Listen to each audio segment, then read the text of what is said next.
Assalamualaikum warahmatullahi wabarakatuh. Perkenalkan, nama saya Sri Darmawati Iqbal, mahasiswa pasca sarjana program studi sejarah di Fakultas Ilmu Budaya Universitas Hasanuddin. Saya sekarang berada di Museum Karaeng Petingaluang. Museum khusus dibangun untuk mengenang riwayat hidup Karaeng Petingaluang. Museum ini dibangun sejak tahun 1989 dan selesai pada tahun 1995.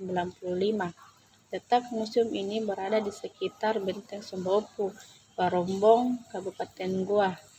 Koleksi yang dipamerkan dalam museum ini berupa mata uang, keramik, peninggalan budaya, teknologi, seni rupa, dan sejarah. Petingaluang merupakan tokoh utama di balik jalur rempah yang ada di Kerajaan Goa pada saat itu. Petingaluang sangat cinta terhadap ilmu pengetahuan. Namanya tersohor hingga ke Eropa sebagai cendekiawan cerdas dan diberi julukan sebagai Bapak Makassar. Bukan hanya itu, ia merupakan diplomat ulang yang membuat hubungan kerjasama antara Kerajaan Goa Tallo dengan negara lain yang berkembang pesat melalui jalur dan melalui perdagangan. Maksud dari pembuatan video ini adalah memenuhi salah satu tugas dari Bapak Abdul Rahman Hamid selaku dosen dari mata kuliah Sejarah Ekonomi Maritim. Pada kesempatan kali ini saya akan menggambarkan mengenai isi buku dari Bapak sejarawan Asia Tenggara, yaitu Anthony Read. Buku ini diterbitkan oleh Yayasan Pustaka Obor Indonesia 2015 di Jakarta. Jilid 2 yang membahas tentang jaringan perdagangan global di Asia Tenggara. Buku ini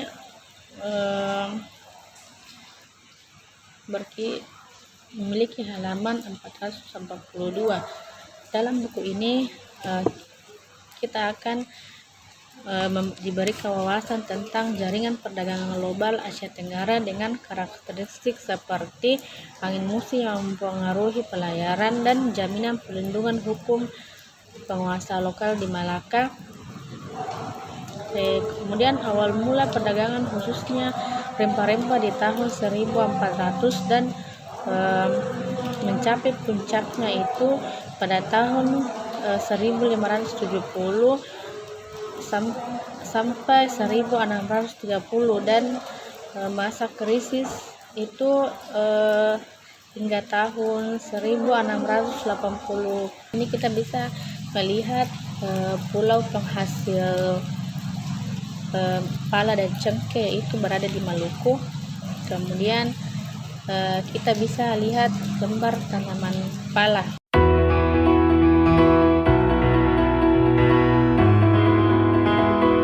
Rempah yang berada di Malaka meningkat sekitar tahun 1400 dan berlahan meluas selama abad ke-16.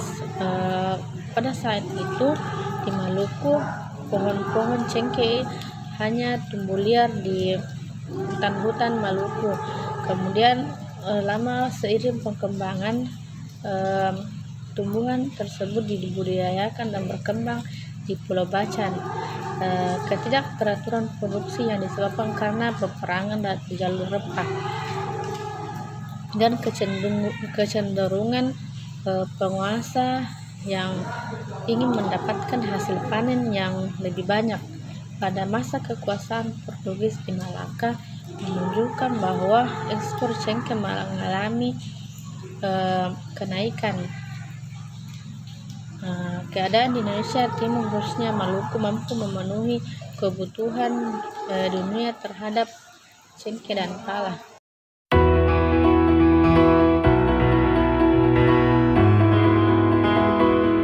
Dalam kunjungan Anthony Pigafetta ke Ternate dan Tidore tahun 1470, bahwa sebelum orang Islam atau orang Jawa berlayar ke Maluku untuk mencari cengkeh di wilayah tersebut belum peduli terhadap cengkeh. Baru pada abad ke-14 ketika Maluku dan Ambon dianggap sebagai wilayah Majapahit, kemudian masuk pengaruh Islam, Jawa meningkat ditandai dengan penggunaan mata uang dan tulisan-tulisan agama, musik, hukum, dan hal-hal yang dimiliki oleh Jawa mulai tersebar di Maluku. Statistik pada tahun 1570 sampai 1630, ekspor rempah-rempah mencapai tingkat tertinggi ke Eropa dengan ekspor mencapai 70 ton cengkeh, kemudian 37 ton pala dan 17 ton bunga pala. Peningkatan tersebut disebabkan karena Eropa dan Jepang bergabung dengan Cina dan India sebagai katalisator pertumbuhan eksternal yang penting. Bagi Jepang pada masa itu menandai awal modernitas di Jepang. Kemudian tahun 1580, kapal-kapal Jepang mulai berlayar di Asia Tenggara mengangkut perak dengan jumlah yang cukup besar. Kemudian dari perak yang dibawa oleh Jepang ini mendapat keuntungan besar bagi orang-orang Cina. Niaga ini juga ada merupakan produk penting juga yang diekspor ke Eropa.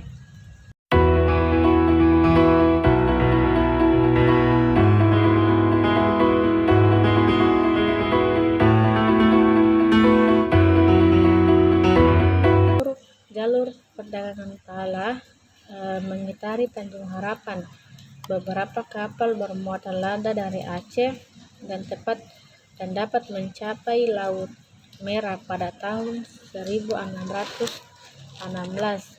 Puncak pengiriman lada pada tahun 1670 mencapai angka 6.000 ton dan perkiraan jumlah lada yang dibawa ke Cina mencapai 2.000 ton, dan pada akhir abad ke-17 jumlah lebih kecil dari dikirim kepada konsumen di India dan daratan Asia Tenggara.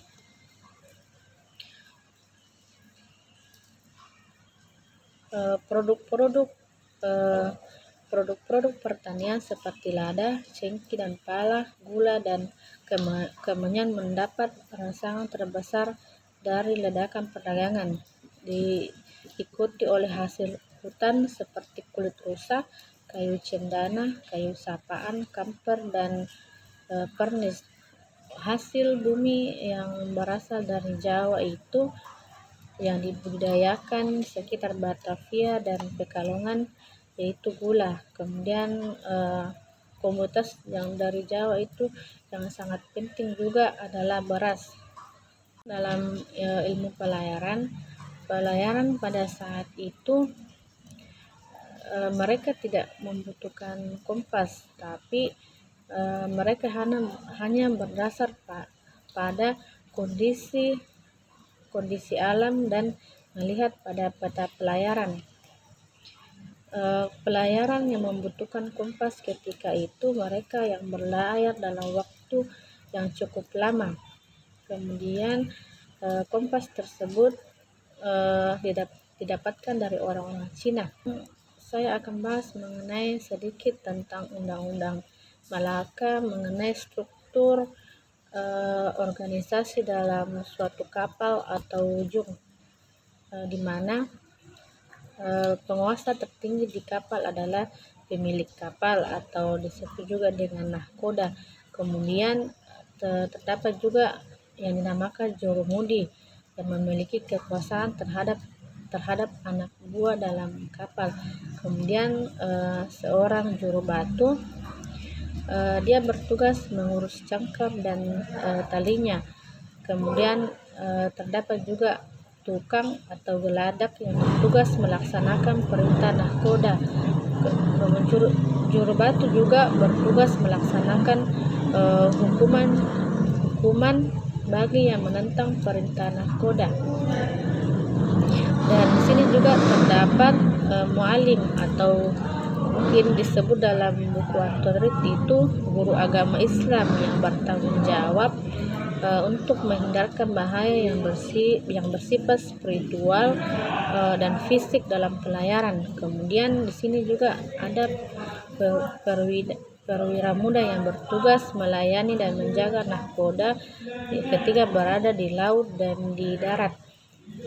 Kemudian di sini yang memiliki peranan penting dalam kapal lagi budak. Di sini budak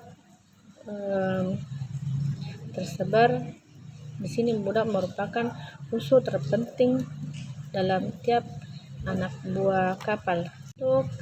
Untuk selanjutnya saya akan lebih membahas mengenai kondisi pelayaran perdagangan di Makassar, di mana di Makassar terdapat ada dua kerajaan yang utama, yaitu kerajaan Goa dan Telok. Kerajaan ini sering juga disebut dengan kerajaan Goa Telok. Kerajaan Goa mereka lebih menekankan tentang peperangan, dan sini juga memiliki penduduk yang lebih padat. Kemudian untuk Telok, dia yang berorientasi ke arah perdagangan maritim. Perkembangan di abad ke-16 menuju kejayaan didasarkan pada keberhasilannya sebagai pelabuhan utama di Sulawesi atas Baras. Di sini mereka bersaingan dengan beras-beras dari Jawa. Sebuah komunitas perdagangan Melayu menetap di Makassar sejak pertengahan abad ke-16, dan pelabuhan itu mulai berkembang sebagai saingan Jawa dalam hal ekspor beras dan bahan-bahan lainnya ke Malaka. Usaha Belanda untuk memonopoli rempah-rempah pada abad ke-17 menyebabkan Makassar menjadi sebuah pelabuhan bebas penting bagi semua pedagang, termasuk Melayu, Jawa, India Selatan, Portugis, Inggris, dan Denmark. Kemudian juga Spanyol. Setelah Belanda menaklukkan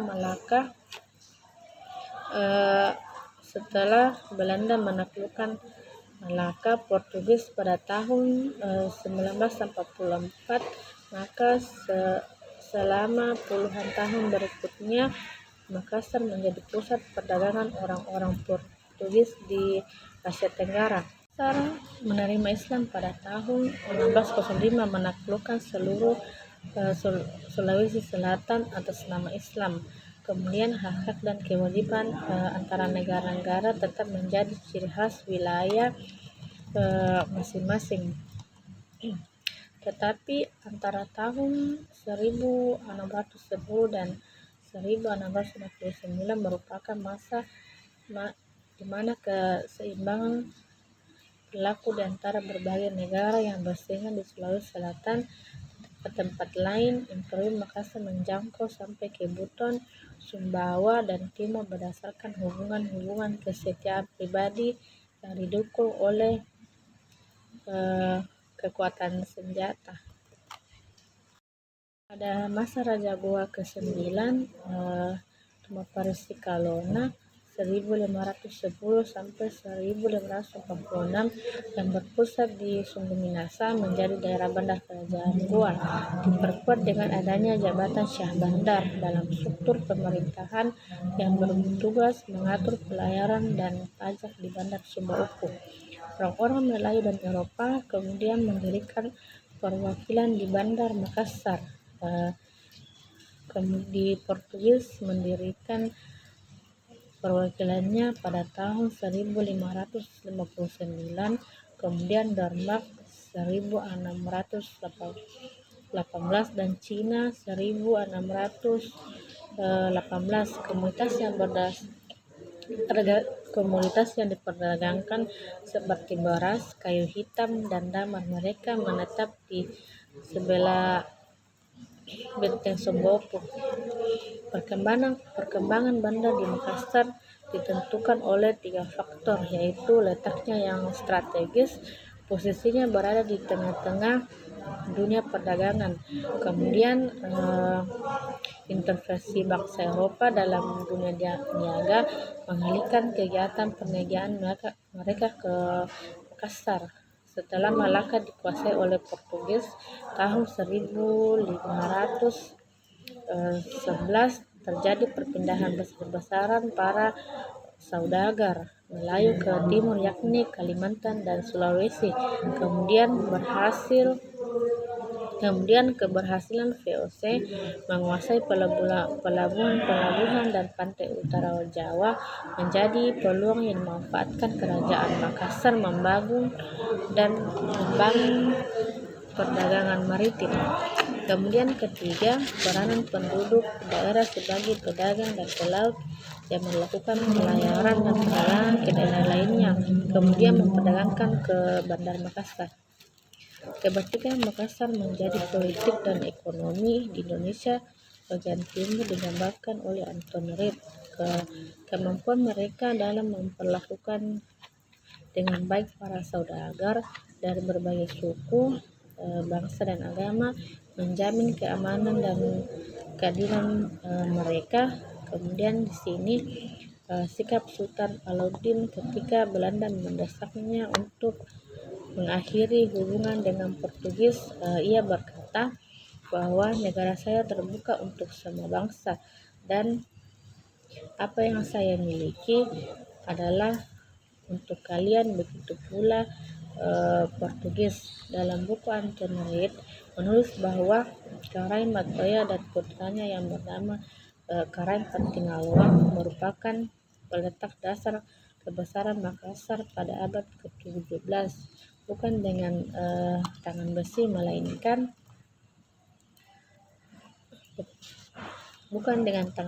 atau peperangan, tetapi dengan kecerdasan dan kearifan politiknya. Seperti ayahnya, Patingaluang berusaha keras mengikuti inovasi dan teknik-teknik Eropa. Kemudian dia juga merupakan orang pertama di Asia Tenggara yang mengerti tentang pentingnya ilmu pengetahuan, khususnya matematika. Keseriusannya ini terlihat pada perilakunya yang selalu mengulur-ulur waktu kunjungan orang-orang terpelajar Eropa dalam dunia bahari atau navigasi. Pada abad ke-17 di Istana Makassar, semangat Patingaluang memberikan inspirasi terhadap pembuatan peta pelayaran Bugis.